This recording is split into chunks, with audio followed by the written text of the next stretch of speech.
Before the sun rose on June 6, 1944, tens of thousands of young men sat in the dark, waiting for a signal. Some whispered prayers. Others stared silently into the black waters of the English Channel.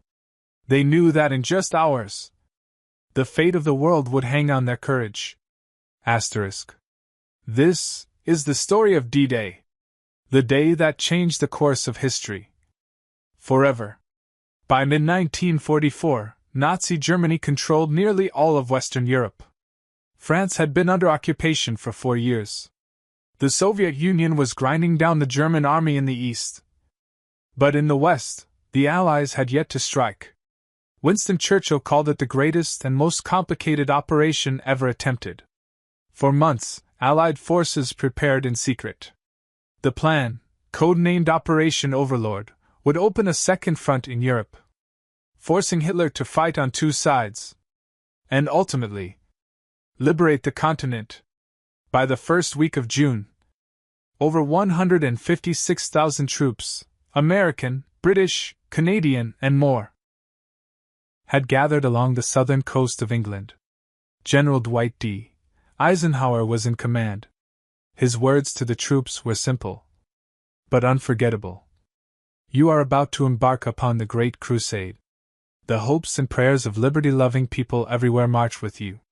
The weather threatened disaster. Rough seas and heavy clouds delayed the invasion by 1 day.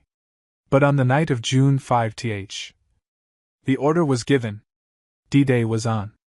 The first to enter enemy territory were not the soldiers landing on the beaches, but the men of the airborne divisions.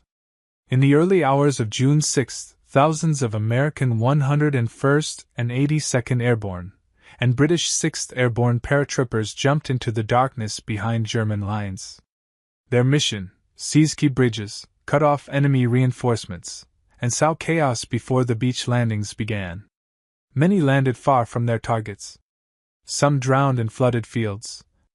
But their courage bought precious time for the invasion to succeed. At dawn, the horizon was filled with over 5,000 ships, the largest armada in history. The beaches were divided into 5 sectors: Utah and Omaha for the Americans, Gold and Sword for the British, and Juno for the Canadians.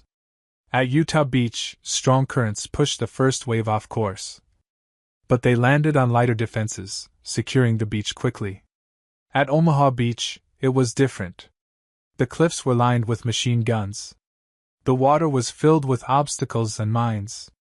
By mid-morning, thousands lay dead or wounded. Yet inch by inch, they pushed forward, scaling cliffs, clearing bunkers, and refusing to give up. On Gold, Juno, and Sword, British and Canadian forces broke through after fierce fighting, linking up with airborne troops inland. By nightfall, over 130,000 troops had crossed the Channel. The cost was staggering, over 10,000 casualties in a single day. But the beachheads were secure. D-Day marked the beginning of the end for Nazi Germany. Within months, Paris was liberated. Within a year, the war in Europe was over. They called it the light of dawn, because for Europe, it was the beginning of freedom's return. The young men who fought on D-Day came from different nations, spoke different languages, but they shared one goal: to end tyranny. Many never saw another sunrise. We remember them, not just for what they fought against, but for what they fought for. If you found this story inspiring, subscribe to ThePastSage for more untold history. And in the comments, share your thoughts on the courage of those who faced the longest day.